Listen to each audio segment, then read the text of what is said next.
Where is my little friend? Jamie advised me not to bring the pig up to the podium, but I figure after that video, there's not much to lose, and it is my better side. It actually lives in my briefcase, goes to court with me every day. And I think that video of me with the pig pretty much secures the fact that I will not be joining the Supreme Court, which, among other reasons, which is too bad because I think they could probably actually use a pig herder. I also herd cats, and I've done a press conference with a donkey. That's true. But the real reason I'm up here tonight is to spend a few minutes to talk to you about Consumer Watchdog's litigation program. One of the things we do as lawyers at Consumer Watchdog is save a lot of people a lot of money.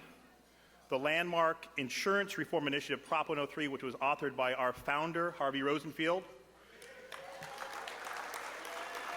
and spearheaded in the courts almost single-handedly for 2 decades by Pamela Presley, who's here tonight, saved Californians $280 million just in the last year. By the way, I have 2 pigs. That's all the pigs, though. That's it. $100 billion since 1988. $100 billion since 1988 under Prop 103, written by Harvey Rosenfield. But a lot of our work is also to protect the health of consumers.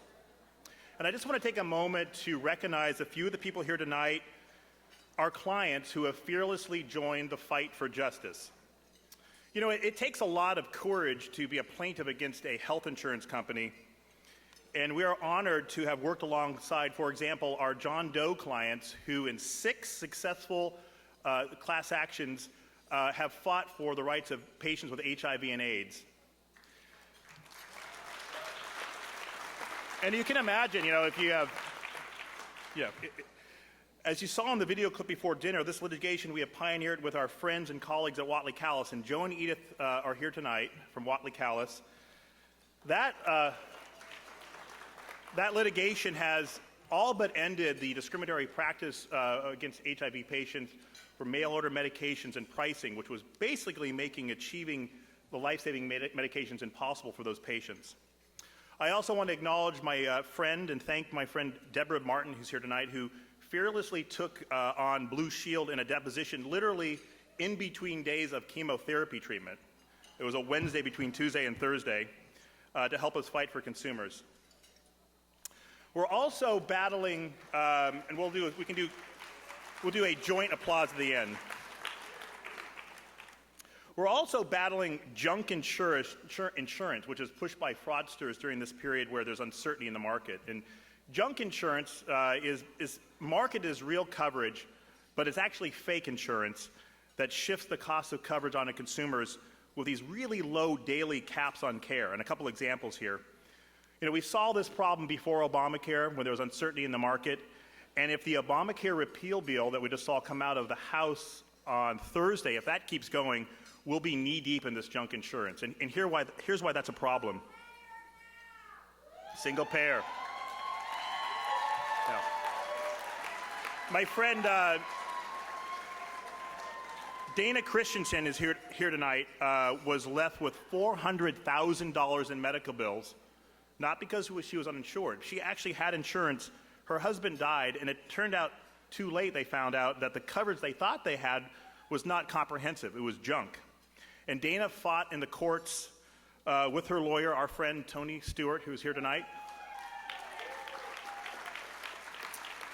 And then Dana traveled with Carmen Balber, my colleague, and I back to D.C. a few years ago to stop a bill in Congress that would have expanded this junk insurance, stopped it dead in its tracks.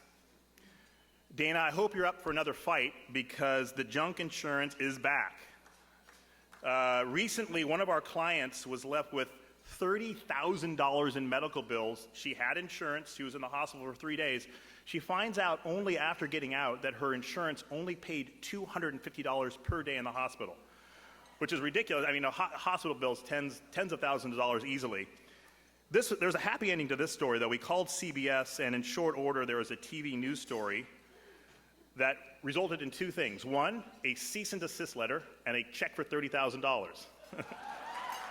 So, sometimes the best lawsuits are the ones you don't have to file. Lastly, since the last rage, we have been working on taking on insurance companies, taking advantage of consumers by selling coverage that provides too few doctors participating in their network. This is the so-called narrow network epidemic in California that's a severe problem in California. In fact, 75% of the insurance company provider directories or provider networks in California are rated as extremely narrow. So you'll buy insurance, but you can't find a doctor that's participating. I hope you get a chance to meet our friends Josh Worth and Maureen Weiss and Brianna Womack are here tonight. Brianna you'll see in a video a little later. They joined us with our friends Bill and Mike and Ricardo and Travis from the Chernoff Bedard Echeverria firm who are here tonight to take on in 4 class action lawsuits against all the big guys, Anthem, Blue Cross, Blue Shield, Cigna, and HealthNet, to go after these narrow networks. And this is not academic stuff, and I know folks here tonight have similar stories, but I remember one of the calls we got halfway through the Anthem litigation from a woman her husband had passed away, and she told the story of her husband, who was a Central California man with a heart condition, and his insurance company literally said, you can drive 150 miles to San Francisco to find an in-network cardiologist, or you can pay out of pocket. We couldn't afford that. And after fighting that insurer for months to get the care he needed, his wife woke up in the middle of the night, realized that her husband wasn't there, and eventually he was found slumped over the steering wheel of his car on the side of the road as he tried to drive himself to the hospital in the middle of the night, died of a heart attack on the side of the road after putting off the cardiology treatment for several months. So this is real stuff, as all of you out there know, and I want to appreciate and I ask you to join me in a round of applause for my good friends and clients, Josh, Maureen, Brianna, and Deborah are here tonight, for all the work they do to protect us. So, put those guys back in the briefcase. Thank you very much for being here tonight. Turn it back over to Jamie.